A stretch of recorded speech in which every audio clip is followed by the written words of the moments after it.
Good evening. NBG News, Dudley Badley reporting. From across the nation today, reports have been coming in of the strange behavior of many people's electrical appliances. It seems almost as though these machines are revolting against their masters. These reports have been coming in from as far afield as New York, Los Angeles, and Denver, Colorado.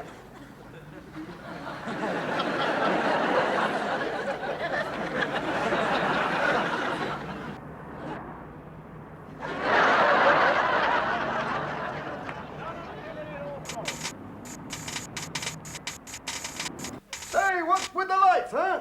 How should I know? What's for dinner? I don't know. The labels come off the can. Wouldn't it be great if one of these days I came home and I found the stove as warm as the TV set? Wouldn't that be something, huh? Stove don't work either. How the hell would you know? First time you seen it, you thought it was a new record player. What are you dumping it for? The TV you dump, the stove you kick.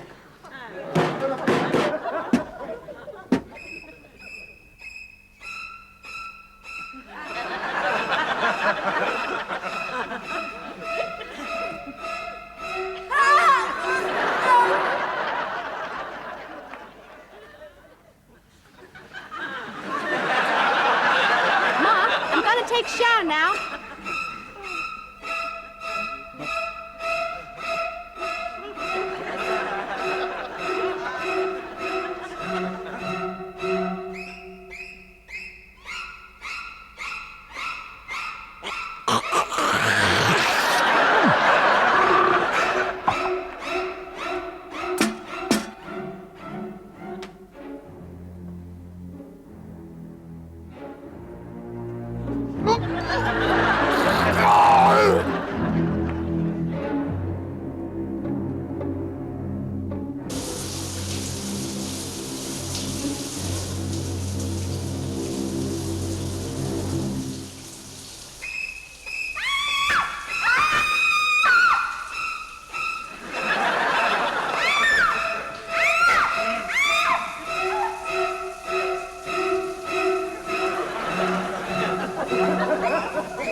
Read all about it. Great TV set mystery.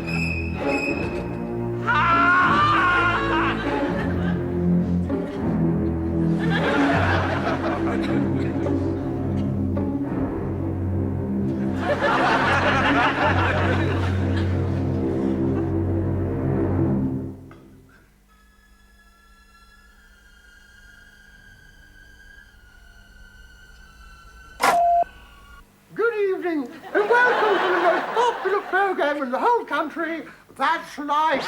Give it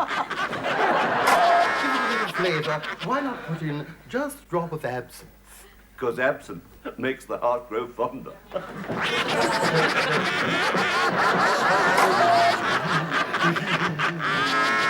You know, I bet you're facing, and I say, Michael, go and get Snobbits.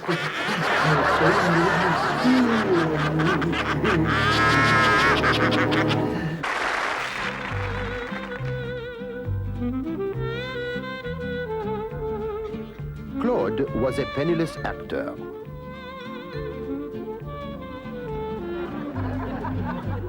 Pierre was a rich banker.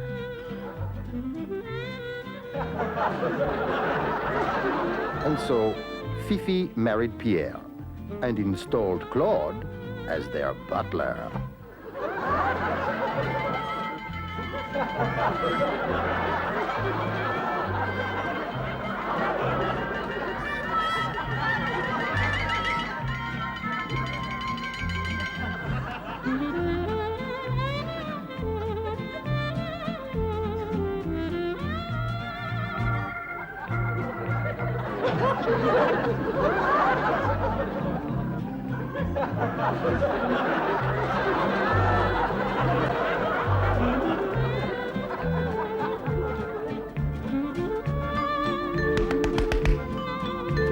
But when this didn't work, Claude returned as the chauffeur.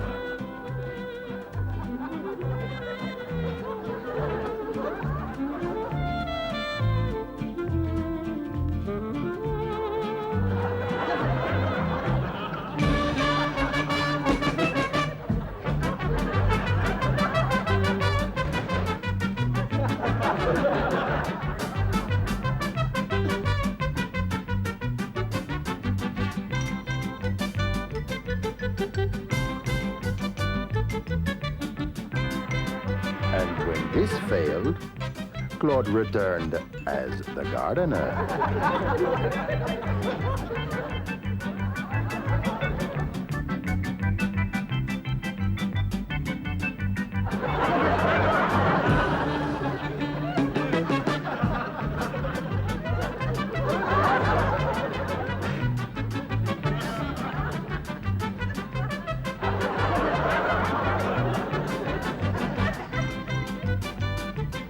But when he turned up as the maid, his troubles really started.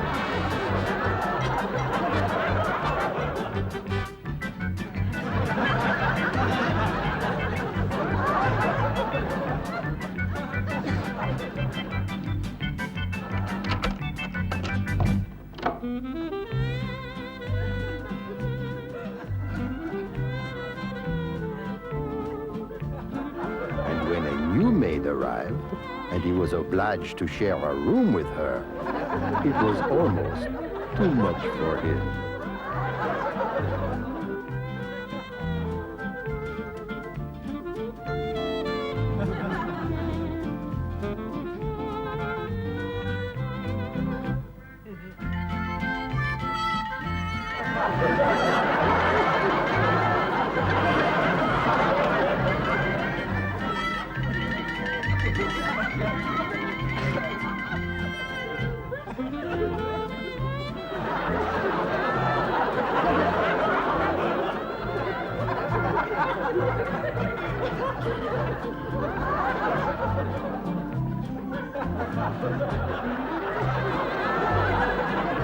When he found out he had to share a bed with her, it really was too much for him.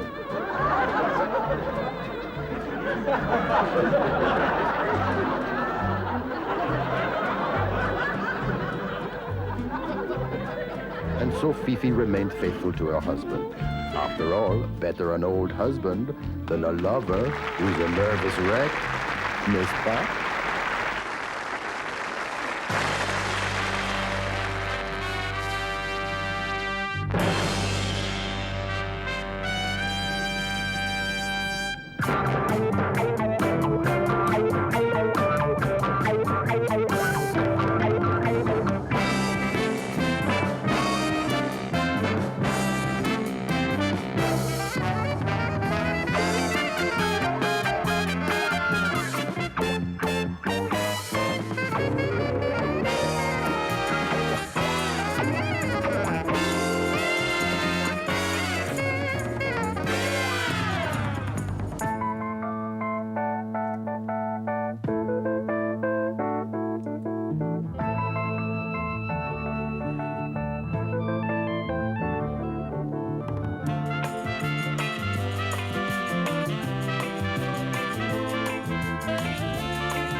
offers you a day off. It's her ladyship. She wants her white horse got ready.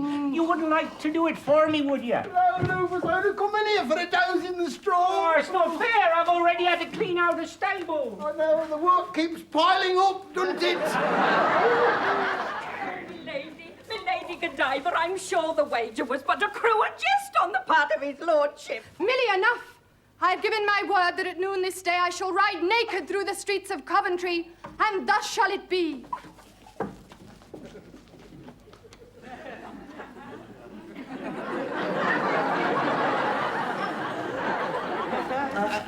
Rufus, I've been thinking, Rufus. I don't mind getting her ladyship's horse ready for you if you like. I don't mind. Oh, I thought you was feeling too tired. Well, I was, Rufus, but suddenly I feel refreshed. Oh, no. I couldn't impose upon your good nature. That's what friends are for, Rufus. That's what friends are for, you know. Sure you'll be all right? Yes, I'll be all right, Rufus. Yes, yes. You'll have to wait with the horse until she's mounted.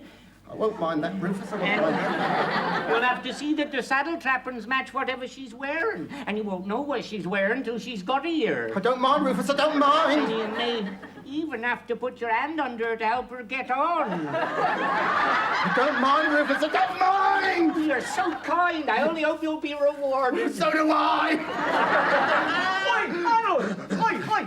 Is that right? Her ladyship's going to ride unclothed down the streets of Coventry? Oh, you've heard, have you, Tom? Well, there's a little tittle-tattle in the village. It's quite right, you know. It's her husband, Leofric, has made her do this wicked thing. Oh, what an evil man he must be. Wicked and evil. Oh, her a lady in her own right, too.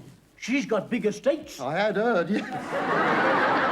Fancy having to ride down the streets like that. Like that. Naked. And with nothing on. Oh, just think of it. I am! Will she be riding that big white horse of hers? Yeah. I reckon she'd show up better on the black one myself, you know. Will she be riding down the high street? Yeah, I reckon so. How does she ride? Side saddle facing left. I think. I've forgotten now. I've forgotten. Here, your house is on the left-hand side, isn't it? Yes! Oh, hooray for our side! Cease your whimpering, Millie. My mind is already made up. Groom, Yes. bring me my horse. Right away, you know. Oh, milady, how can you, riding through the streets like that for any man to see? Fear not, Millie. A proclamation has been read instructing all citizens to remain indoors and close their shutters. He's here, your ladyship. Ready when you are. I've warmed the saddle by breathing on it. And I'll put the blinkers on. The horse. Groom, don't let her ladyship do this thing. Tell her how wrong it is. Well, it's hardly up to me to argue with the ladyship, is it? I mean, it's for my ladyship's better mind to go. She has to go, hasn't she? She's better mind to go. She has to go. Milady, don't do this thing. Let me go in your place. No! No. Millie, I'm already prepared. Behind this cloak, I am naked as the day I was born. Steady, boy, steady. Steady. Groom, I beseech you. Don't let her ladyship do this. Stop her. Well, I mean, if her ladyship's in the new got no nick, no brook, no pattern. If she's ready to go, I couldn't stand in her way, could I? I mean, I'd like to, but I mustn't. Poltroon! Poltroon? I can't bear to see me ladyship humiliated. Come, groom. It is time I was mounted. Steady. Steady, control. Yes. Groom, Yes. you may go to your quarters. Your ladyship, wouldn't you like me to, hang on to him, because he's inclined to get a little bit frisky? Should I give him a rub down with a curry comb? You may go. Wouldn't you like a leg up? There, you see, I am able to do it alone. So on to Coventry. Your ladyship, the cloak! I've heard about her ladyship. She's on She's gone now! Oh, but we'll never catch her up now. That horse can go faster than we can. Not only will we catch her up, but she'll be pleased to see us. Why? That horse hasn't been fed for 3 days, and when he's gone half a mile, he's going to run out of hay. Come on to Coventry!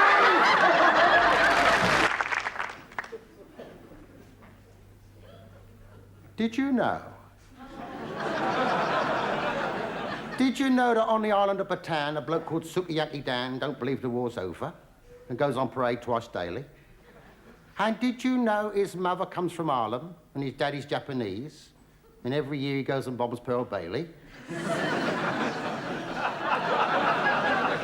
Not a lot of people know that.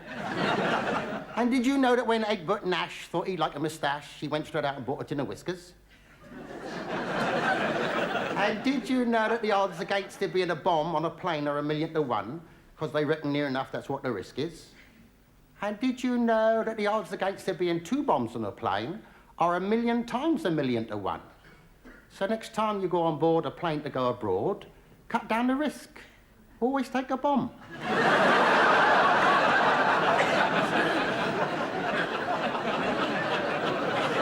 Not a lot of people know that. But when I tell my wife these interesting facts, it's odd how she reacts. She says they're privileged glimpses of the bleeding obvious. Like I say, that bloke at number 22, his parrot died of flu. It flew under a number 7 bus. And she just says, I know, I know, I know. I said, did you know Phil Kelly went out wearing one welly when he heard there was only going to be 1 foot of snow? And did you know that nothing succeeds like a budgie with no teeth? And she looks up and says, I know, I know. She says, look, love, don't you see, all this don't interest me. In fact, I find it positively boring.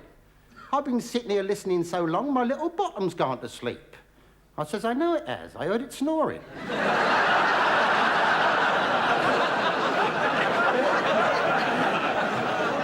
Not a lot of people know that. I said, do you know what they call a dog who's got no legs? Well, it don't matter, because he won't come anyway.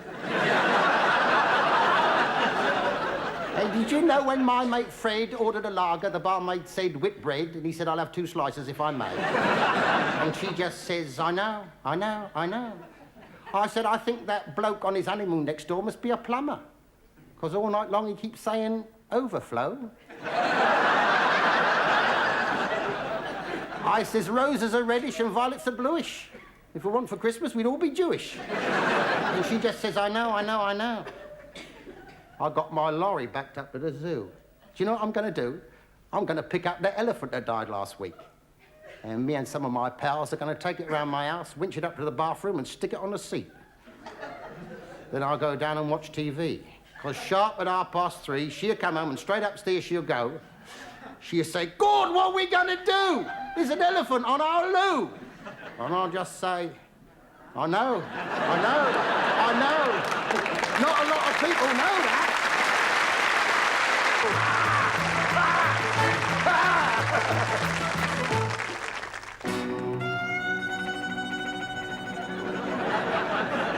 Now Maria was a high-class gypsy. She sold gold earrings from a stall. Her mother had a cut-glass eye. Her father had a crystal ball. But I took Maria to a fancy dress dance. It was a very swell affair. All the girls had to wear a dress the same color as their escort's hair. There was a commotion in the ballroom just after the dinner. All the men wanted to dance with the girl who came in with Yul Brynner. They all cried out, Maria Novotny. What we want is what needs. Hey! Ach, du liebe Schmutter. Real brown bread and Buddha. Bang down, girls, and touch your toes. I'm going to show you where the wild goose goes. Some girls are like African, mysterious and hot. And other girls are like Paris with all the charm it's got. But Maria, she is like Tibet with all its ice and snow there. Because everyone knows where it is, but no one wants to go there.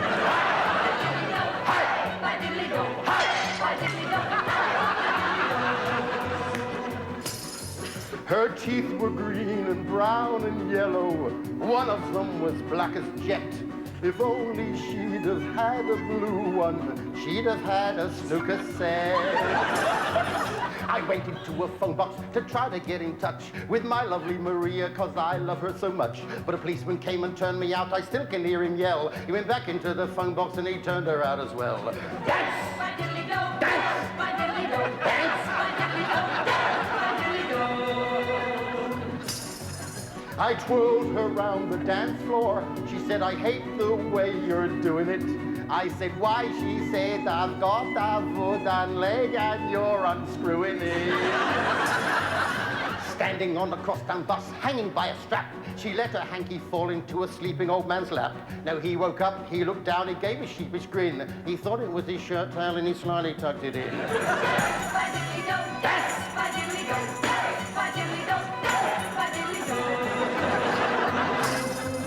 I saw her in her birthday suit swimming by the weir. She said, please go away, but I pretended not to hear. She said, if you don't go, I'll stay in here till it gets dark. I said, that's all right by me, I only came to feed the shark.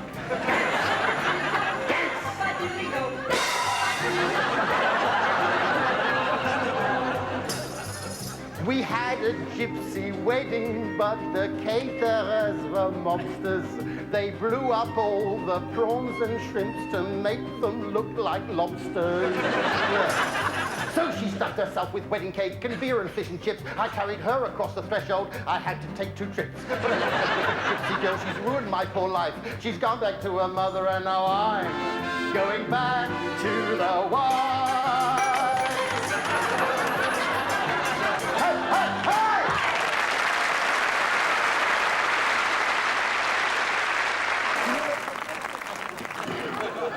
And now it's time for sport with Debbie Davis.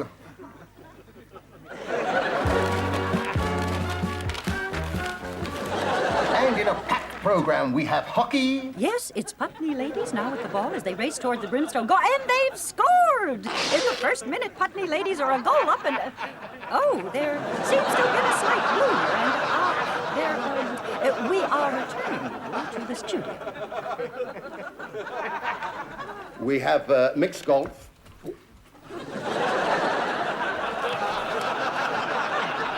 Should have no difficulty with this one.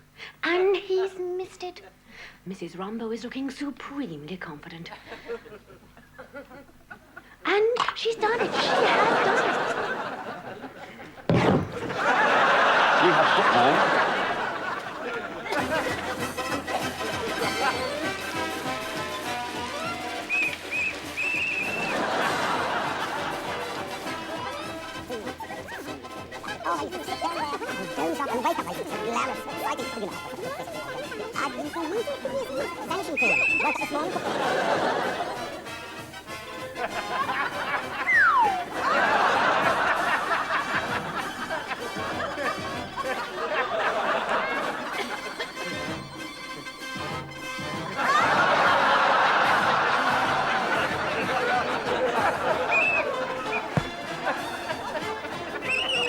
Academicals are bringing on a substitute. Is it Jenny Turvey? No, it's Tilly Tompkins. Sported a new hairstyle, I know.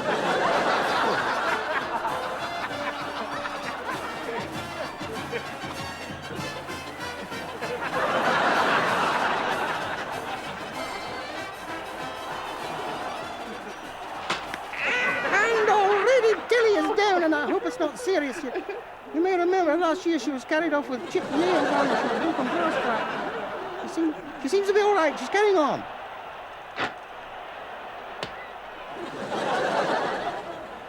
Oh, I tell you that Tilly Tompkins, she's a cool one and no mistake. Look at that. I've never known her get hot flushes or get cross or gossip. She's a good girl. And there she is, playing away there, hugging the touchline. She just doesn't seem to want to leave that touchline. Can't think why it is that Tilly Tompkins wants to stay on the touchline all the time. And I might have known it. And now we're taking a look at the career of veteran goalkeeper Hazelnut. Is goalkeeper Hazelnut looking very fetching in her pea green jumper, which she tells me she knitted herself. So I'm assured that her boyfriend did have a hand in it. Oh, she's... Oh,